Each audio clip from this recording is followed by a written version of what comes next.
Šogad jau 20. gadu Rīgā darbojas pasaules līmeņa praktizējošās zinātnieces stomatoloģijā zinātņu doktores Alēnas Butkevičas zobārstniecības privāta prakse. Jau kā dakterīte ar sirsnīgo žilbinošo smaidu ir vienīgā mūsu valstī ar tik augsta līmeņa zināšanām un praksi zobu implantoloģijā un protezēšanā, kas iegūta gan Latvijā, gan Bostonas Universitātē Amerikā. Izmantojot organisma unikālās pašatvesļošanās spējas, ko veicina cilmju šūnas, dakteri izstrādājusi metodi zobu implantoloģijā, kas pavisam nesen tika prezentēta arī Vispasaules kongresā.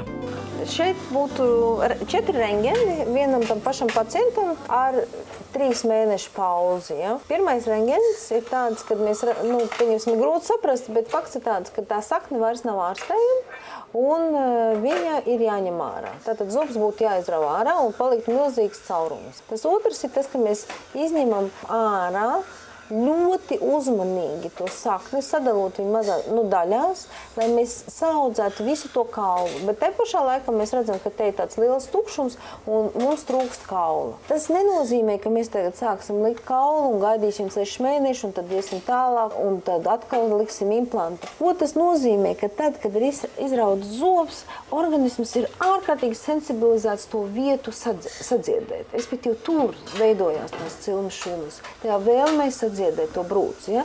Un to mēs izmantojam uz šito brīdi fantastiski, jo mēs tai pašā mirklī ieliekam implantu un tā pašā brīdī ieliekam iztrūkstošo kaulu. Tajā pašā brīdī, tikko mēs esam izņēmuši zobu, tajā pašā vietā, tajā pašā momentā mēs to visu aizpilnam un visu izveidojam pa jaunam. Un atstājam šajā gadījumā uz 3 mēnešiem, kas jau man arī likās pat daudz, un izveidojam, redziet, tādu blīvs kauls ir izaudzis. Ja? Un šodien mēs implantu attaisījām vaļā un uzlikām jau pagaidu kronīti, un pēc 3 nedēļām jau būs zobs atjaunots. Lai tas būtu iespējams, ķirurģiskais process ir kompjuterizēts un notiek specializētā zobārstniecības krēslā, lai pacients vislabāk rehabilitētos. Pašreiz tiek nopietni strādāts, lai veicinātu implantu ieaugšanu, atjaunotu kaulu struktūru, kā arī stabilizētu zobu kustēšanos periodontozes gadījumos, izmantojot cilmes šūnas. Pirms 55 gadiem profesors Jankovskis atklāja šo metodi osteorefleksoterapiju un veiksmīgi to pielieto daudzu slimību ārstēšanā, tā skaitā ātrākai kaulu sadzīšanai pēc lūzumiem, attiecīgajā segmentā ievadot fizioloģisko šķīdumu. Vai šo metodi būtu iespējams izmantot arī stomatoloģijā? Šito principu var izmantot arī stomatoloģijā. Ja pārstāda mākslīgos zobus, tad vajag stimulēt, lai tur augtu kauls. Un to var panākt, ievadot tur cilmes šūnas. Tātad šī gadījumā tām cilmes šūnām, ja piedod to spiedienu, un to pierādīja 2007. gadā tāds Kristofers Čēns Amerikā. Ja viņas saspiež viņa diametru, tad viņas pārvēršas par kaulu šūnām. Un ja nesaspiež to diametru, tad viņas pārvēršas par tauku šūnām. Tātad mēs viņas inducējam ar to enerģiju, ko dod pasaules visinteresantākais enerģijas veids - gravitācijas enerģija. Tā gravitācijas enerģija tiek ar to šķidrumu radīt tajā kaulas smadziņu dūmā un inducēt ar to enerģiju, kas rada to gēnu produktu, kas viņu pārvērš par tādu, kas audzē kaulu šūnas. Un, piemēram, ir parādīts viens no maniem skolniekiem, akadēmijas Saķāsovs parādījis Saranskā, ka trušiem izdarot to kaulu kairinājumu, apmēram pēc 60 dienām ierodās jauns kauls. Un tādā veidā tas spiediens rada to gēnu produktu, kas rada osteoblastus. Tas ir tās šūnas, kas audzē kaulu, novērš osteoporozi un notur to zobu protēzi, ko ieliek iekšā.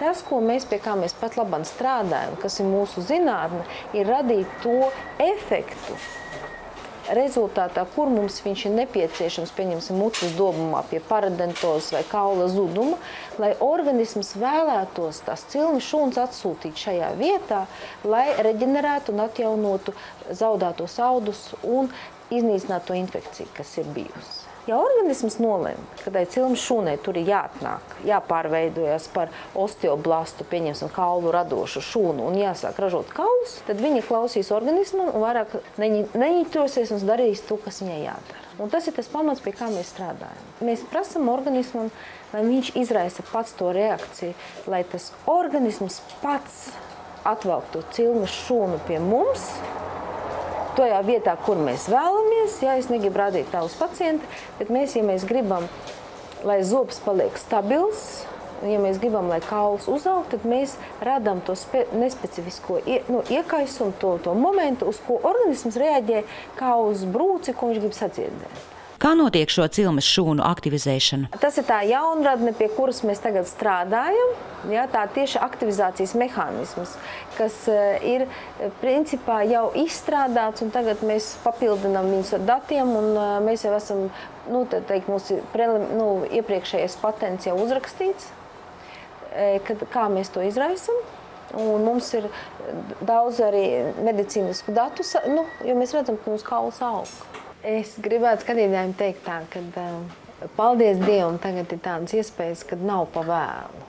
Praktiski nekad nav pa vēlu. Un nedrīkst domāt, ka zobus var atlikt pēdējā vietā, jo mēs vienmēr gribam smaidīt. Ja? Jebkurā vecumā.